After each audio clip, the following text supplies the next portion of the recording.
I was standing in this hallway outside a conference room, my phone pressed to my ear when my life came undone in a single sentence. Tyler's voice was cold, triumphant, even as if he had been waiting for this moment. "I'm divorcing you. I've already sold the apartment. Figure out where you're going to live." He laughed, a dry, cruel sound that reverberated in my chest. For a second I couldn't breathe. 6 years of marriage, a home we had built together, memories woven into the walls, and he discarded it all like it meant nothing. "My name is Amelia. I am 32 years old, a project manager, someone who has always believed in hard work and building a future brick by brick." I thought Tyler shared that vision. I thought we were partners. But as I stood there with his words echoing in my ear, I realized I had been building alone. He had been planning an escape. Worse, he had been planning my destruction. I managed to keep my voice steady. "You sold the apartment?" I asked, though inside my heart was pounding so hard it drowned out everything else. Tyler chuckled as if my pain was amusing. "Yeah, Nicole and I need the money. She deserves better than a cramped place like that." Nicole. The name landed like a knife between my ribs. I'd suspected, of course, his late night sudden trips, the way he recoiled from me in bed. But to hear him say it out loud, as if I were the intruder in their shiny new future, was something else entirely. He wanted me to break, to sob, to beg. But I wouldn't give him that satisfaction. I forced my voice calm. "Sounds good," I said flatly before hanging up. The rest of the day passed in a blur. I sat in meetings, nodded at the right times, but my mind was racing. He thought he had won. He thought he could erase me from my own life with a single phone call. What he didn't know was that I had been paying attention. Months ago, during a refinance, I had transferred the deed to my name alone. He had signed the papers without reading them, too arrogant to imagine I might be capable of protecting myself. He didn't know the sale was invalid. He didn't know the only fraudster in this equation was him. By the time I got back to my hotel room that evening, my shock had hardened into resolve. I called Chloe, my lawyer and friend, and told her everything. Her sharp intake of breath confirmed what I already knew. "Amelia, he can't sell what isn't his. If he's taken money from a buyer, that's fraud." That word fraud ignited something fierce in me. He hadn't just betrayed me, he had broken the law in his arrogance. Chloe laid out the plan. We'd notify the buyer immediately, draft a formal letter for Tyler, and prepare to take him to court if necessary. For the first time that day, I felt a sense of calm. Tyler thought he'd left me powerless, but in reality he had set the stage for his own humiliation. The flight home gave me hours to think. I stared out the window, the clouds a blur beneath me, and thought about how blind I had been. His dismissive tone whenever I asked about finances, the way he brushed off my concerns with a kiss or a joke. I had told myself those cracks were harmless. But they had been warnings. Signs that he wasn't building a life with me, he was building one without me. When I walked into our apartment, it felt different. His jacket still hung on the chair, his shoes still lay by the door, but the air had shifted. It no longer felt like ours, it felt like mine, and I knew the confrontation was coming. Sure enough, that evening, Tyler stormed in, waving Chloe's letter, his face red with rage. "What the hell is this? You're telling me I can't sell the apartment? It's half mine." I crossed my arms and met his fury with silence for a moment before speaking. "No, Tyler. It's not. The deed has been in my name for months." For once he faltered. His bravado cracked. He looked confused, even scared. "What are you talking about?" I pulled the deed from the file I had set on the table, holding it up so he could see. "You signed off on it when we refinanced. You just didn't bother reading the paperwork, like always." His face twisted with rage. "You think you're so smart. This doesn't change anything." But I knew better. It changed everything. Tyler's rage that night was volcanic. He paced the living room, his fists clenching and unclenching, like he was trying to squeeze control back into his hands. The man who once prided himself on charm and wit now looked unhinged, a stranger wearing my husband's face. "You tricked me," he barked, slamming his hand against the back of the couch. "You set me up with that refinancing nonsense. You think this makes you clever." I didn't flinch. I had lived too long in the shadows of his temper, had too often bent myself into silence to keep the peace, but something had shifted in me since that phone call. His cruelty had burned away whatever tenderness I still felt. All that remained was steel. "I didn't trick you," I said evenly. "You signed the papers, you just didn't care enough to read them." The words hit him like a slap. His jaw tightened. For once he had no immediate retort. The truth was too sharp, too undeniable. And then, as if on cue, the front door opened. Nicole walked in, her heels clicking against the hard wood like a drum beat announcing the final act of a play. She froze when she saw me, her face flushing, but quickly straightened, sliding her arm possessively around Tyler's. She knows. Tyler spat, not even looking at her. "About the apartment." Nicole's eyes flickered between us. "So what? We'll still get out of this. The money's already in motion." Her arrogance was almost laughable. Did she really think she was part of some great love story? Did she really think the two of them were about to sail into a happy ending built on betrayal and fraud? I stepped closer, my voice quiet but sharp. "There is no we, Nicole. He lied to you the same way he lied to me. The apartment isn't his to sell. If he took money from a buyer, he committed fraud.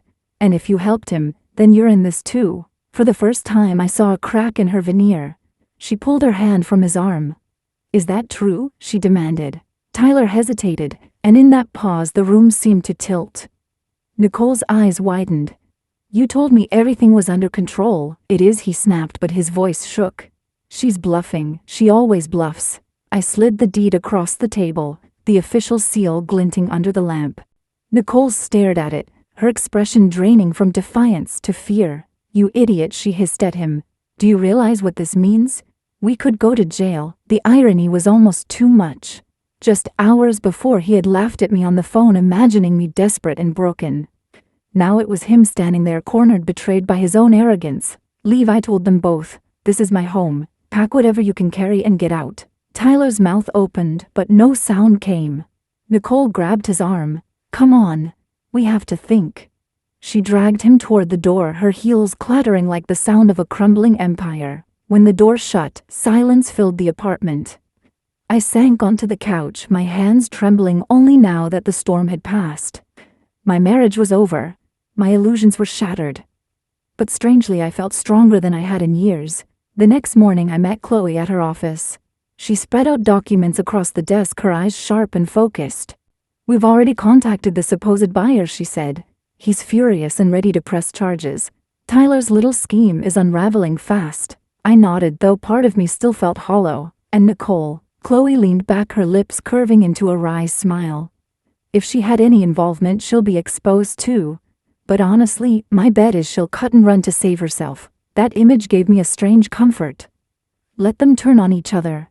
Let the people who plotted against me discover what betrayal feels like. That night, as I packed Tyler's belongings into trash bags, I found a photo album wedged in the back of a drawer. Our wedding pictures. His smile, once my anchor, now looked like a mask. I closed the album and slid it into the box marked "Donate." The woman in those photos no longer existed. I was someone else now. Someone who had survived the unthinkable and refused to be erased. The days that followed moved like a strange dream, each one chiseled with both relief and dread. I no longer had to share a roof with Tyler. He hadn't dared to step back into the apartment since that night, but the shadow of his actions clung to every corner. The knock on the door could have been a neighbor, or it could have been the police bringing news of his latest scheme unraveling. It didn't take long. By the end of the week, Chloe called me with the update. The buyer filed charges. Fraud. Wire transfer evidence is already in play. Tyler doesn't have a leg to stand on. I closed my eyes, exhaling for what felt like the first time in months. Justice was no longer just an idea, it was in motion. But relief doesn't erase hurt. At night I still lay awake staring at the ceiling, remembering the laughter in his voice when he told me over the phone that I was disposable. I kept hearing him call Nicole deserving of better. As if I had been the obstacle all along, as if my love, my loyalty, had been some inconvenience he had to shed. That wound cut deeper than any court document could heal. The preliminary hearing was brutal in its own way. Tyler sat across the courtroom, his once pristine suits now crumpled, his hair unkempt. He looked smaller, almost shrunken, yet his eyes still sought mine with venom. Nicole wasn't there. Rumor had it she'd already fled town, leaving him to face the mess alone. The prosecutor laid it out cleanly. Tyler had attempted to sell a property he didn't own, signing fraudulent contracts accepting a down payment that was already traced to his account. The evidence was damning. Chloe leaned toward me and whispered, "This isn't even going to be difficult. The paper trail is ironclad." Tyler's lawyer tried to claw back some ground. My client was under the impression the apartment was jointly owned. He acted in good faith, albeit with poor judgment. Chloe rose, her tone cutting through the room like a blade. "Good faith." He told my client over the phone that he had already sold the property while laughing at her devastation. "We have call logs, we have financial records, and we have the deed in her name alone." Poor judgment doesn't explain fraud. I watched Tyler flinch as the recording of his voice was played in court. Hearing it out loud, that cruel laugh, the casual cruelty in his tone, it twisted my stomach. But it also gave me strength. Everyone else could finally hear what I had lived with. When the judge announced the trial would proceed with formal charges, Tyler lost his composure. He slammed his fist against the table, shouting that I had set him up, that I had manipulated him. His lawyer pulled him down by the sleeve, hissing for him to be quiet, but the damage was done. The mask had slipped. Outside the courthouse, reporters swarmed, microphones shoved in my face, questions flying. "Did you know about his affair? How did you outsmart him with the deed? What do you want to say to women in your position?" I paused, choosing my words carefully. "I want them to know they're not crazy. When your gut tells you something is wrong, it usually is. Don't ignore the signs. Protect yourself even when the person you love most is the one hurting you." The words echoed back to me later that night as I sat alone in the apartment. Protect yourself. I had done that instinctively with the deed transfer, never imagining it would become my lifeline. Now it was my mantra. Weeks stretched into months as the trial loomed. Tyler grew more desperate. He sent messages through mutual acquaintances begging for leniency, claiming he had made mistakes but didn't deserve to lose everything. Each word reeked of manipulation. He didn't regret the betrayal, only being caught. One evening, Chloe and I sat together reviewing final paperwork. She looked at me over the stack of files and said, "You know, Amelia, this isn't just about him anymore. It's about you reclaiming your voice." I thought about that for a long time after she left. She was right. Tyler had taken my trust, my home, even my sense of self-worth, but he hadn't taken my voice.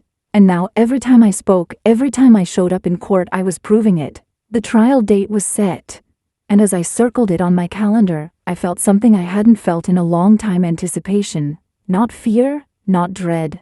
Anticipation for the moment when the lies would collapse under their own weight, and the truth, my truth, would stand unshaken. The trial began on a Monday morning that felt colder than the season warranted. The courthouse smelled faintly of polish and paper, its corridors echoing with footsteps and whispers. I sat at the plaintiff's table beside Chloe, my hands folded, my pulse steady but quick. Across the room, Tyler slouched in his chair, eyes darting nervously, no Nicole at his side. He looked diminished, as though the arrogance that once fueled him had drained away, leaving only a hollow shell. The prosecution wasted no time. They laid out the fraud in black and white, the forged paperwork, the unauthorized contracts, the bank transfers. Each piece of evidence struck like a hammer. They played the recording of his voice again, his laugh, his mocking tone, the casual cruelty in the words, "I've already sold the apartment." I watched the jurors' faces tighten. They weren't just hearing evidence, they were hearing the man I had lived with, the man who had once kissed my forehead and called me his partner. And they were disgusted. Tyler's defense tried to paint me as manipulative, the cunning wife who had orchestrated everything to trap her husband. But when the deed was presented, notarized and signed by his own hand, the defense faltered.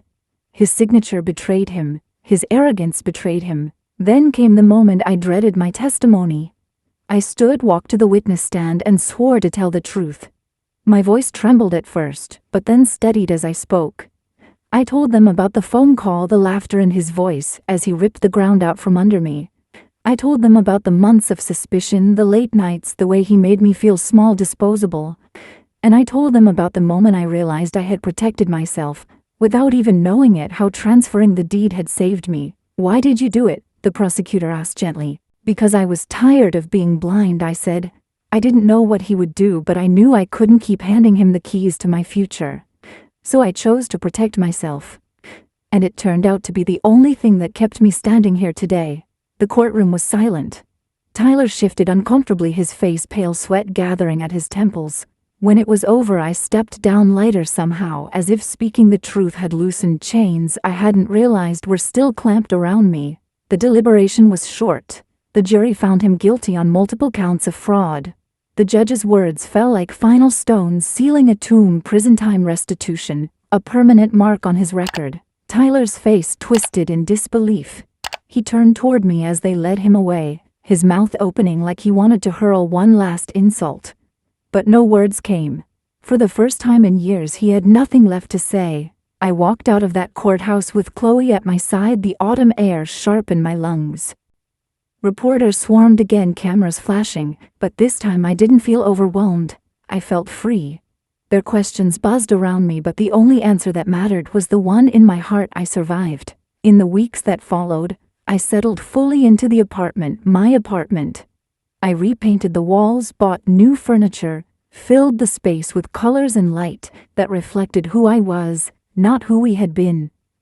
The ghost of Tyler's laughter faded with every brushstroke, every box unpacked. Every night I fell asleep without fear of betrayal, whispering at my door. There were moments of grief, of course. I grieved for the woman I had been, the one who believed in Tyler's promises, who thought love meant surrendering trust without question. But grief slowly turned to gratitude. Gratitude that I had seen the signs, gratitude that I had acted, gratitude that I still had the strength to rebuild. One evening I sat on the balcony with a cup of tea, the city glowing beneath me, and I realized something profound. Revenge hadn't been in the guilty verdict or the prison sentence. True revenge was in the fact that I was still here, breathing, thriving, while Tyler's lies had crumbled to dust. To those of you listening now, I want to share this. Betrayal will wound you. It will take pieces of your soul, but it does not define you. What defines you is the choice to rise, to reclaim yourself, to turn pain into power. Protect yourself. Trust your instincts, and never let someone else decide your worth. If my story resonated with you, please like this video, share it with someone who might need strength today, and subscribe for more. And tell me in the comments, what have you survived, and what did it teach you about yourself? I'd love to hear your truth.